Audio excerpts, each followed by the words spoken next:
You're listening to the Limitless Leadership Podcast, the podcast designed to help automotive repair shops learn how to lead, coach, train, and manage their team better by sharing proven techniques and thought-provoking interviews from industry leaders. Are you ready to transform your leadership skills by tapping into unrecognized potential to achieve limitless results? Let's get ready for liftoff. It's time to go from great to greater. Here's today's episode. All right, leaders, whether you're running a shop, leading a team, or leveling up in your career, you know details matter. And if you're like me, that includes keeping your beard on point. That's why I trust the Bearded Brotherhood. Their beard oils, beard balms, and mustache waxes, among other, are made with all natural ingredients, no junk, no shortcuts, just top-tier quality that keeps my beard looking sharp and feeling great. And let's talk scents. Whether it's their best-selling Woodsman or my personal favorite, Lone Stranger, the Bearded Brotherhood keeps me smelling fresh and my beard stays soft all day. If you take your beard game seriously, this is the stuff that you need. And because you're part of the Limitless Leadership podcast family, I've got a deal for you. Just visit thebeardedbrotherhood.co/lead15 to grab your favorite products and get 15% off in the process, because a great leader deserves a great beard. Now, back to today's episode. Hello, everyone, and welcome back to the Limitless Leadership Podcast. I'm your host, Josh Parnell. Before we get started, don't forget to like, comment, subscribe, do all the things you need to on all the social media platforms, including YouTube, where you can watch this entire episode and more. If you go to @TheBeardedLeader, you'll find this podcast and more. I'm joined today by an incredible guest, a guest who is doing some big things in an amazing organization. I'm friends with a lot of these folks in the organization, including himself. He's the director of channel partnerships at Tekmetric. Our guest today is John Phelps. John, thanks for being here, man. Hey, good morning. Thank you for having me. Well, John, before we get started, there's a handful of questions that I ask every guest. It's a leadership podcast, of course, but go ahead and share with the audience who you are, what you do, and how you do it in your world over there. Well, yeah, intro and title, there it is. John Phelps, Director of Channel Partnerships. Been with Tekmetric for right at 4 years now. Spent my entire career in the automotive industry, from the dealership world, service advisor, service director, to training, consulting, and traveling the country, working in dealership service departments, and now joined the quote unquote software side the last couple of years. So definitely still see myself in the automotive industry, especially with the partnerships that we manage and maintain and the people that we work with. However, with a software flavor to it. So pretty much straightforward with where I come from on that side. Sure. So what was the transition like? Like, what prompted you to jump into the software side while staying in the industry? What prompted the jump? So I'd known of Tekmetric for a number of years, back when there was definitely less than 10 employees, and through connections all the way back to college. And so the connection there was, well, I'm in the automotive space. We're a software for the automotive space. Maybe, you can join us on board. And the timing wasn't necessarily right, but kept in touch and maintained that contact. And so it wasn't necessarily a lot of search and discovery. It was more so, I've got this connection and we kind of stay in touch. And, it went from a job where I was traveling 45 weeks a year pre-COVID. And then after a year or so afterwards, started traveling quite a bit again. And it was a different change of pace. Now, still a decent amount of travel, but not near as much as there used to be. So I will say the jump was more so from the dealership side to the independent side. Yeah. And the biggest thing, and I've said this to plenty of people before, the biggest thing to me is the ownership, literally and figuratively, that there is on the independent side. Whereas in the dealership world, if you're dealing with, a general manager, of course, maybe the owner, that's one thing. But on the service manager side, a lot of times you're dealing with a service manager who is the service manager right now. And attrition and turnover can be a little bit higher than you would like. Sure. Whereas on the independent side, it is their name and reputation on the side of that building. It's not always necessarily their name, but in a lot of cases it is. And so they take a lot more ownership of that, and they care quite a bit more. And even on the Tekmetric side, whether it's our actual company standing, but my belief is I'm in a B2C business, not necessarily B2B. Yes, sure, we deal business to business, but we're dealing with the end user.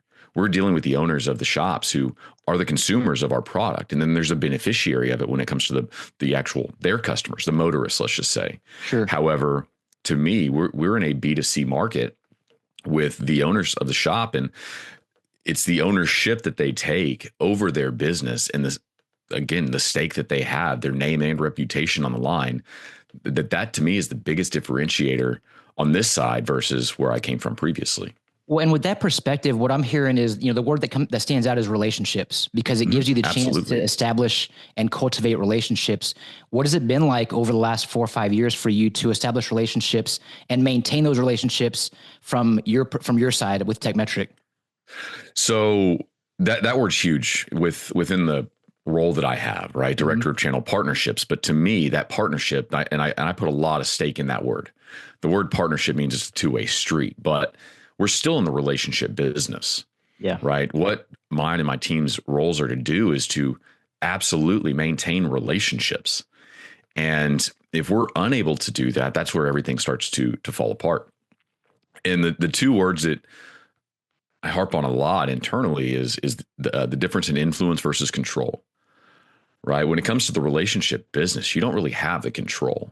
You have control over your own actions, sure, but you don't have control over how they receive it, right? You don't have control over their response to it. But if you have that influence, then that allows you to get a little bit more done. That allows you to work in conjunction with said partner and work towards a common goal, right? Maybe you have separate goals, but they're on the same path. And if you achieve this one thing, it actually satisfies both. And so on that relationship side, you've got more influence than you have control. So if you can leverage that, not in a negative, not use it, but if you can leverage the influence, it's a win-win for everybody.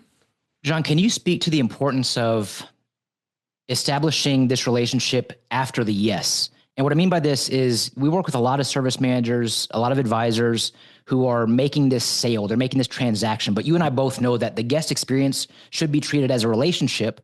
And if you serve your guest, if you take care of your guest, if you love your guest through the process, the transaction is a natural byproduct of exceptional standard setting service. So a lot of us unfortunately forget, once the guest or the customer says yes to the sale, for some shops, unfortunately, the guest experience stops. But you and I both know that the guest experience continues to go on. How do you maintain that after the yes type of experience for the customers who are working with Tekmetric? So, obviously we got a number of teams internally, from our onboarding team to our customer success team. And then of course the non-customer facing side, the developers and engineers that build the product, right? I'm not on that side. I don't know how to build a software, but it's the insatiable appetite to make people happy, with a non-contract structure.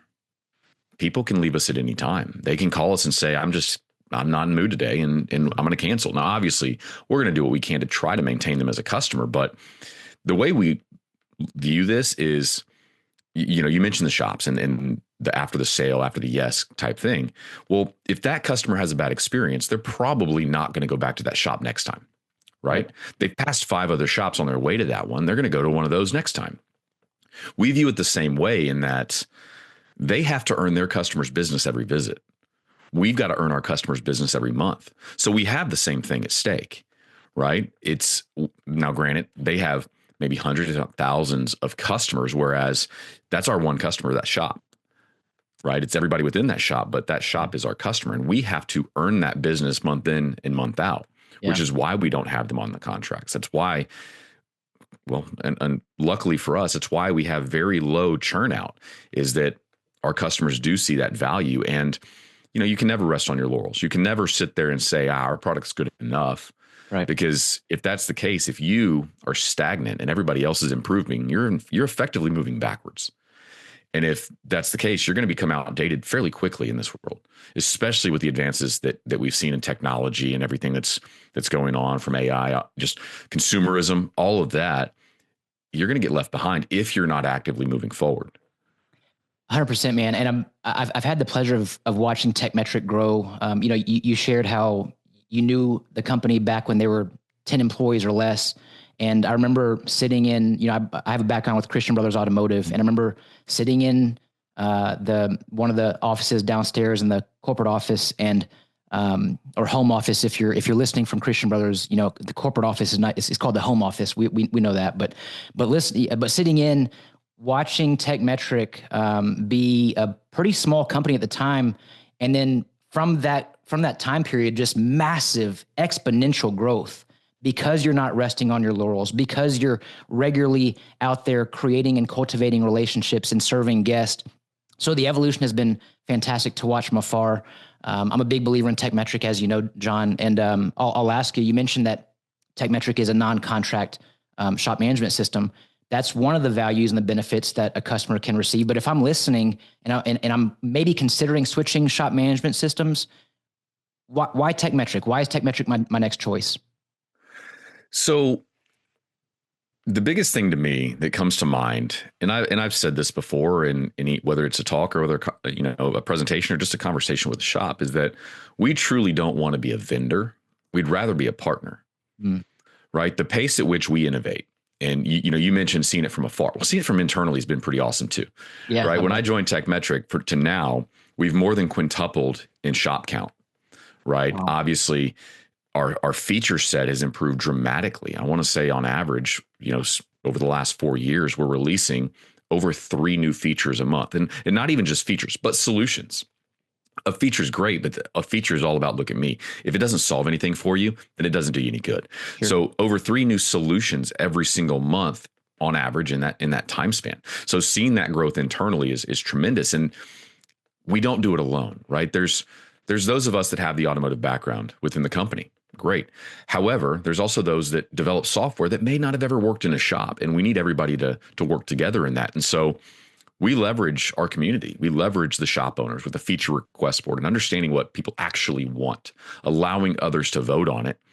But then we also want to make sure that we're innovating the things that people didn't even think they needed. They didn't know they needed. Features such as smart jobs, going through and building more and more features in with consolidation and, acquiring a company like Shop Genie so that we can have a built-in CRM, and not something built up from scratch, but something that was already there and established. So with Tekmetric, I can sit there and talk about all the features, and, quite frankly, on the surface, some people could say, oh, they have this and they have that. And there's going to be differentiators in each one of those features, right? There's going to be things that we do slightly different. I'd like to say slightly better than a lot of other competitors out there. And I think across the board, we're going to have more of those features, because if you can say that this software does that, but this one does that, but this one does that, well, ours does all 3. So there's a consolidation, there's a feature set, there's a partnership, a relationship, to use the words from earlier, that we like to have with our customer base. We don't see it as transactional, right? Ours doesn't stop after the yes. It only gets started after that yes. I love that. Right? It only gets started after the yes. John, I don't want to glaze over this, because this is so important that you're actually listening to the voice of the customer. And if you think about it, there's many companies who might ask for feedback, but it's so that they can increase their review score, their Google reviews, and so forth and so on, which I get, and I'm not knocking that by any means. But the fact that you guys are truly treating your relationship as a partnership. Look, we can go fast alone, but we can go way further together. And if we can grab the voice of the community, the voice of the customer, that is huge. How can you not evolve and grow the way that Tekmetric is if you're not truly listening to the voice of the customer and applying the feedback that you're getting? I also think, John, go ahead. No, I was just going to agree with you. You're right. If you think you've got it all figured out, right, the moment you stop learning is the moment you start failing. Yeah. And, I've seen it time and time again, maybe on a more roll-to-roll level. I mentioned the background and talking to service managers. There's plenty of people out there. I don't want to put it into one position, but there's plenty of people out there that have 40 years of service, but 5 years of experience. Elaborate on that. Well, they got it all figured out after 5 years, and they've been doing it the same way the last 35. Yes. And I don't mean just 40 years. It could be 10, whatever it is. It's the way we've been doing it since 1987. And I often joke about, the way that cars have advanced, the way that consumerism has advanced. Everything's technological. To work on a car, you've got to have an IT degree, just like you have to have ASCs.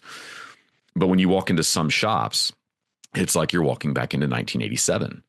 Right? The boxes haven't been pulled off the wall. They still have the banker's boxes full of paper that they've printed out. They still have, and I've seen plenty of them with their repair guides in binder form on a bookshelf like a trophy. And to me, and some of those can be mementos. And if you're just, and that's your decor, great. But if that's your mindset for business, you probably have more years of service than you have years of experience. Yeah. You know, we come across a lot of shops based on them looking, right? They've got their head up. They're looking out. They're trying to improve, whether that be social media, whether that be conferences, trade shows, whatever the case is. Those are the ones that are seeking it out. But then you have those that their head down, they're working. They go to work on Monday. They work through the week. They get a little tired. They get a little money. They go home. They come back on Monday. They do it all again. Mm-hmm. And they haven't actively looked to see how they can improve their business. To them, improving their business is, how can I reduce some costs? Well, we know that you can't exactly cut costs all the way to a profit, not for a sustainable future, right? May work in a week, may work in a month, but it's not going to be something that you can sustain. You actively have to grow. And so if you do things the same old way, you get the same old results, but that dollar today isn't worth the same as it was 5 years ago. And so trying to get in front of those people that don't really have that information or haven't sought it out, I should say, that's the tougher part. It's a lot easier to have a conversation when somebody is flying across the country, investing their time in themselves and their people, and going to a conference and trade show. They are looking to improve. Yeah. Whether it's for tools, whether it's for software, I will argue that a shop management system like Tekmetric is the only tool that touches every single car in the shop. It's the only one. It's not the 10 millimeter socket. You can't find that one anyways. So that's the only tool that touches every car in the shop. So why not see it as an investment as opposed to an expense? The 7 words that will kill any business. That's the way we've always done it. And you're talking about a fixed mindset versus a growth mindset. I'll ask you, what does Tekmetric do to instill this growth mindset in new hires and existing team members so that you guys are constantly being forward-thinking leaders and creators and innovators? We've got a very good mix. Number one, there's no choice but to grow. I mean, we've quintupled in rooftop count. We've quintupled in employee count in the last 4 years as well. What's the number of both? Can I ask that? The number of rooftop employees? I don't. Employees wise, we're over 200. Exactly how much over 200? I'm not sure off the top of my head. We had our kickoff, our company kickoff a couple of months ago in Houston, and it literally lined a hotel conference room, the walls of it. We had everybody line up in order of start date, which was awesome exercise. Yeah. And it did. It nearly, you could almost, the most recent hire, which was 3 days prior to Sunil, they could nearly hold hands because it lined the walls so much. And so, and on the rooftop count, we've crested over 10,000 rooftops. Wow. So exact rooftop obviously changes day to day, but it's grown at a tremendous pace. Awesome. So, so no choice but to grow, but what about, is there training? Like what else? There is. I mean, ideally everybody, and there's some exceptions to that, goes to Houston to the offices for new hire onboarding, right? It doesn't matter what role, what position, what department. There's a certain culture that you can have instilled when you're there in person and in meeting and mingling. We don't have an HR department. We have a people and culture department. And with the remote world, it's tough, right? I don't live in Houston any longer. I don't go to the office every single day. I've got 6 people on my team that living in 4 different states, I should say, not covering. They're covering the country, but they live in 4 different states. We see each other far more virtually than we're ever going to be able to see each other in person. So there's a number of these, I don't want to say smaller things because I don't want to diminish them, but there's a number of exercises that you can do remotely, whether that be little happy hours or engagement surveys. And hey, by the way, there's a random meetup. You are going to have a conversation. So there's certain ways that we can get to know each other in that remote world. The biggest impact I want to say is that we have our company fundamentals. Right, we have 24 company fundamentals. We worked with a company a couple of years ago to develop these specifically for Tekmetric. It wasn't that they were instilled upon us. It's that they were developed by our leadership team along with this company to structure this. And we go through one a week. And then once we're done, we recycle them and go through them again.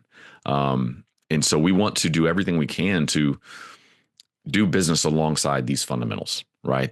Everything from, sharing the why, to keeping things fun. I mean, it literally everything in between. We want to make sure that we abide by these fundamentals. So the growth is there, and when you're signing up hundreds of shops a month, everybody sees that. It's a pretty easy train to get on. Sure. And you want to be a part of that in whatever way that you can. And yeah, there's the competitive side in this too. I want to make sure I'm doing my part. If nothing else, I want my team to do our part so that we can contribute to that growth. And can we set another new record this month, even though we just set one last month? Well, let's shift to how you're doing your part and how your team is doing their part. You mentioned that you're leading 6 people in 4 different states. So I imagine, in January when you guys had your kickoff here in Houston, you all saw each other in person, but the next time may be months from now, maybe even next year. Right. So I'll ask you, because this is a leadership podcast, of course, let's shift to how are you able to effectively lead your team in a remote status like this? Constant communication. I have to be as available as possible. I mean, there's whether it's Slack, text, phone call, email, tagging me in a note in our CRM. I've got to make it as available. I have to make myself as available as possible anytime they need to get a hold of me. Whether that's to lend an ear, to solve a problem, to just help out and lend a hand, I should say. One of the things that always sticks in my mind is nobody cares how much you know until they know how much you care. Yeah. And if it means me flying into their territory, working with one of their partnerships that they actively manage because they have a scheduling conflict, fine. That's fine with me too. And I feel that goes a long way. And it's not, I don't do it just to make sure that they notice it. I do it because obviously we've got a job to do, and there's no role that's above any job. So to me, the availability is huge. If you're not available, nobody knows who you are. Nobody feels like they get to know you. Therefore, they don't feel like you carry much of an impact. You're there for meetings and that's it. The other side of that is I've got to be their voice, right? I've got to be their voice internally. And that doesn't matter if it's a feature that comes out. I'm pretty adamant that the people that I work alongside on my team, we all have the automotive background. Mm-hmm. And so while we don't have all the good ideas, but we can at least internally test it out and know, okay, this is what we hear because we visit shops all the time. This is what we hear from shops. This is what we've seen in our own experiences. So whether that be our voice on the product side, or whether that be just growth process changes that we have naturally as a company, my job is to be their voice. And the other thing I try to make sure that I do, and this almost sounds like a negative and it's not meant to, is remove excuses for them. Be a resource. Let's just say add resources. But, hey, I run into this problem. Let's remove that excuse. And again, that has more of a negative connotation than I mean it to. But if I can clear their path to do their job as seamlessly as possible, hopefully the only option is success. One of the questions that I encourage any leader to ask during a one-on-one is, what obstacles can I remove for you this week? And man, I can't tell you how much I love the fact that you referenced people don't care how much you know until they know how much you care. That phrase alone is something that is really the heartbeat of my own leadership coaching style, because we get to create safety and trust so that we can provide clarity and direction. And if you think about it, clarity and direction, those two things, for any job that you've either left or lost, if you're listening, any job that you've either left or lost, you likely didn't have both clarity and direction, which is it's the most critical thing that any employee needs. And you're providing this virtually. So for those listening saying, hey, I'm struggling to do it in person, keep in mind that John is able to do this because of the fact that he recognizes people don't care how much you know until they know how much you care. He knows that the best ability for a leader is availability, and he gets to create safety and trust virtually so that he can provide clarity and direction, and it's a two-way street. You're speaking to different aspects or attributes of leadership. I'll straight up ask you, John, what does leadership mean to you? There's a quote in my previous life in training and teaching training classes, there's a quote that was literally in our training manual. And it's from Dwight Eisenhower. It says, leadership is getting others to do what you want them to do because they want to do it. Influence. And exactly. It goes back to influence. And to me, it's exactly that. If if people don't understand why they're doing something, the likelihood is that it's not going to last very long. Well, it only gets you so far for people to do something because you said so. Right. I always jokingly, if I ever bring that up in a presentation, I jokingly say, you can use that with your kids. You probably can't use that with your spouse. Right. Because I said so. And so there's so much packed into that quote, whether it be the influence, the relationship. They're only going to do things they want to do because you want them to do it. Right. They know that if I do this, the impact that it has. I also believe in accountability. I mean, it's one of those things that if I'm never harsh until I mean to be. And I want my team to know that too. Anybody that I'm working alongside, I'm never harsh until I mean to be. So it's very intentional. You've got to be very intentional with anything and everything you do. You cannot be reactionary, right? There's a very big difference between reacting and responding.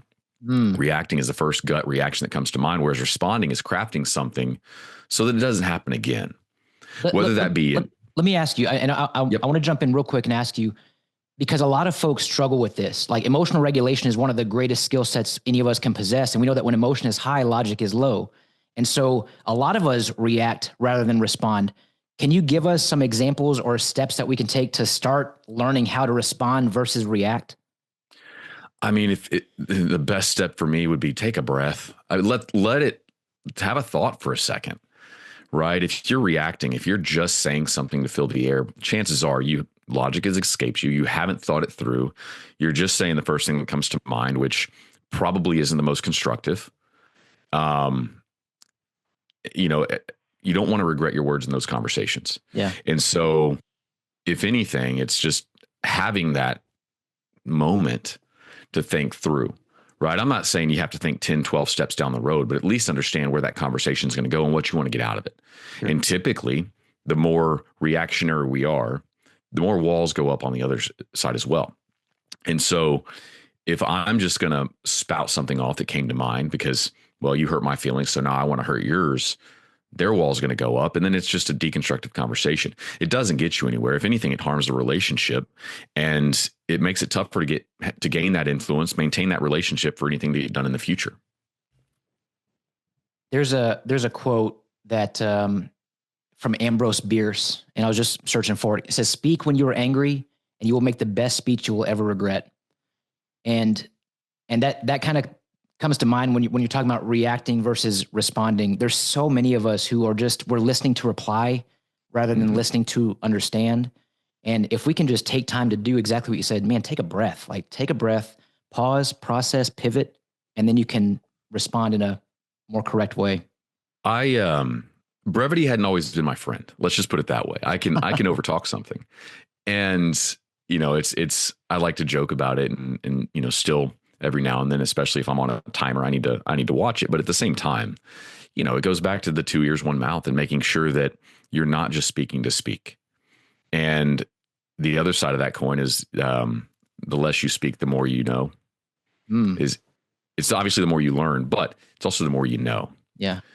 And if nothing else, it's the impression that you give off. If you're the only one ever speaking, right, then obviously you know it all. You can't learn if you're talking. So that's just something that's always kind of stuck with me, and more so now than maybe 15 years ago. But it's had a tremendous impact to just be open and learn. Yeah. John, you're dropping a lot of nuggets on this episode, man. I'll ask you, what is the best advice you've ever received from a coach or a mentor? Well, I kind of just gave one, but I'll give you another. But the one we just kind of mentioned was the whole 2 ears, 1 mouth. Yeah. And to me, alongside that one, it's never be the smartest person in the room. If you are, then you can't really learn anything. But honestly, the greatest piece of advice wasn't advice. It was more of a jab at me. And I'll paraphrase because I don't want to use the exact words, but I had this all the way back as a service advisor. One of the technicians I was working with, he straight up said, "You know why you'll never be a manager? Because you're a jerk."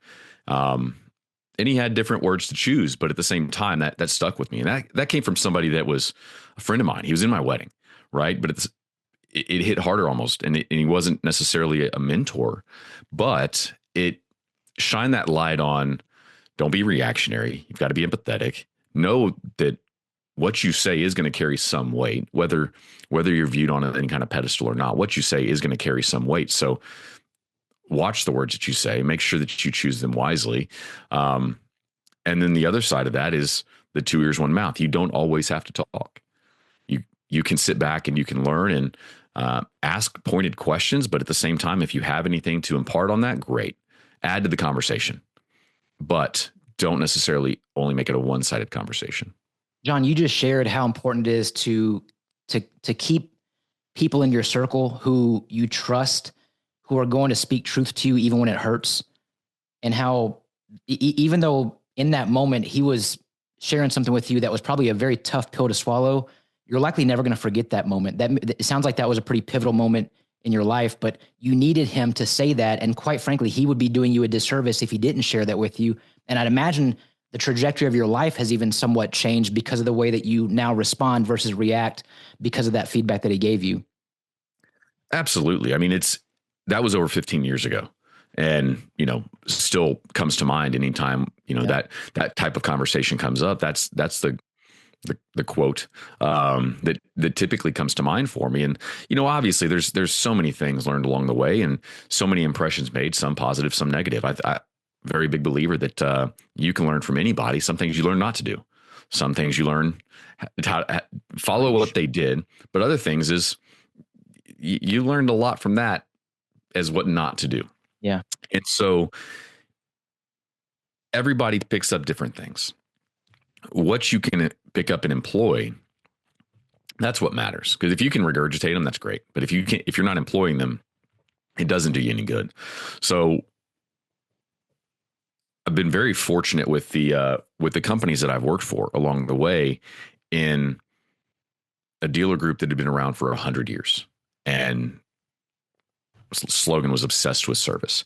Then went on the consulting side of things to where there was such an idea and such a level of professionalism that I've got that old school mindset of professionalism that, quite frankly, is, we're past that as a society and as a business culture, but still in the back of my mind, it's like, okay, I'm still going to maintain myself in a certain way. And little nuggets along the way that shape who we are and how we manage. And you don't always have to learn from mentors. You can learn from those that report to you, right? Yes. So good.